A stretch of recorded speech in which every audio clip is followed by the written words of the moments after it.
Mirë se erdhe në botën ku askush nuk është i pafajshëm.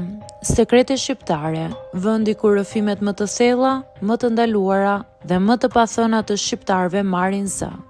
Na bëni subscribe për histori të ndryshme.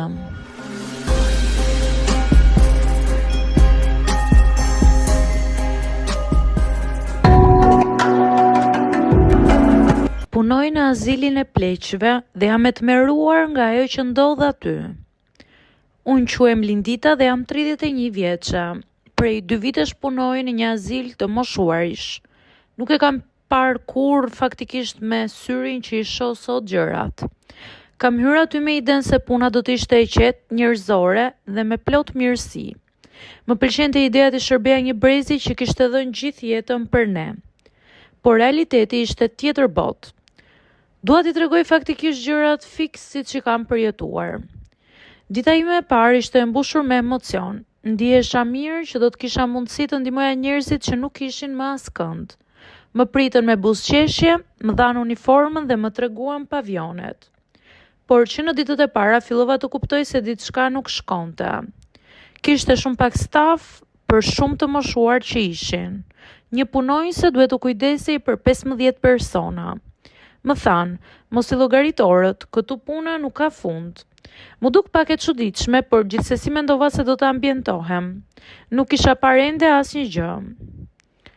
Ndërkohë më thoshin vazhdimisht edhe punëtorët e tjera, Lindita, mos i dëgjo çdo gjë që thon të moshuarit. Kjo ishte fjalia që dëgjoja më shpesh nga koleget më të vjetra, por nuk e kuptoja pse e thoshin.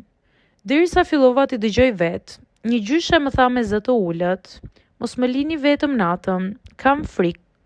Një gjysh tjetër më tregoi se ndonjëherë nuk u sillnin ujë me orë të tëra sepse stafi ishte shumë i zënë. Më vinte keq, por mendoja se po e egzageronin, derisa pash vetë situatat. Orari im zyrtar ishte 8 orë, por kthehesha në shtëpi pas 12 orësh punë. Të moshuarit që kishin probleme shëndetësore kërkonin kujdes konstant. Disa nuk ngriheshin fare nga krevati, disa haronin kush ishin, disa qanin vetëm sepse donin të fliste dikush me ta. Dhe unë duhet të bëja gjithçka, t'i ushqeja, t'i laja, t'i ndroja, t'i qetësoja, të mbaja shënime, të kontrolloja ilaçe, të kujdesesha për konfliktet mes tyre. Ndërkohë që ishin vetëm 2 punonjëse në turn, ishte e pamundur t'ja dilnim. Shpesh e vetmja gjë që mund të bëja ishte t'u thoja, po vi 1 minutë e cila zgjaste 3 orë, edhe kur e dija se s'po ja dilja t'i shërbeja të gjithëve siç duhej. Kjo gjë më gryente shpirtin. Nata ishte ora kur dilnin më shumë të vërtetat. Në turnin e natës ndodhin gjërat më të rënda emocionale. Të moshuarit që vuajnë nga demenca bërtasin shpesh, humbasin orientimin, kërkojnë njerëz që nuk janë më gjallë, përjetojnë frikra, pastaj qetësohen dhe më pas fillojnë prap. Isha vetëm me një kolege. Një natë 3 të moshuar filluan të qanin njëkohësisht. Njëri kishte halucinacione, një gjyshe kishte dhimbje, një tjetër kërkonte djalin që e kishte braktisur. Ndihesha si dikush që po coptohej nga brenda. S'mund të isha në 3 vende në të njëjtën kohë. Ajo që më tronditi më shumë nuk ishte as lodhja, as orët e gjata dhe as gjendja e të moshuarve. Ishte pikërisht braktisja. Ka të moshuar që nuk marrin asnjë vizitë për muaj e muaj të tërë. Disa nuk kanë asnjë thirrje, asnjë dhuratë, asnjë interesim, asnjë njeri. Ditën e vitit të ri mendova se do të vinte dikush, por muret ishin paq të heshtura sa zakonisht. Një gjyshe më tha, Lindita, mos u marto kurrë me dikë që nuk do të mbaj fëmijët afër. Ndjeva një therrje në zemër, ishte një dhimbje që nuk e kisha përjetuar kurrë deri atëherë. Pastaj erdhi viti që mendova të largohesha. Ka pasur shumë ditë që kam qarë në tualet vetëm nga pafuqia. Nga fakti që s'kisha mundësi t'i trajtora të moshuarit ashtu si ata e meritonin. Nga fakti që lodhja më fshinte edhe aftësitë më të thjeshta. U mendova seriozisht që të lija punën.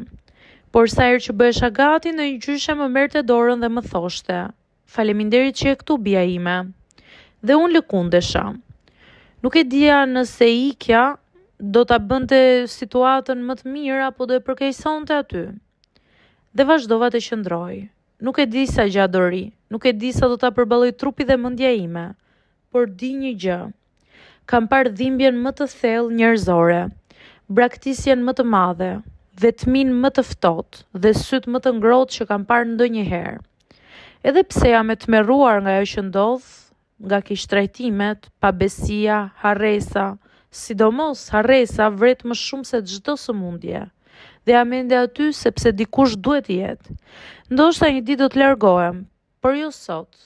Jam ende aty, duke bërë më të mirën që mundem.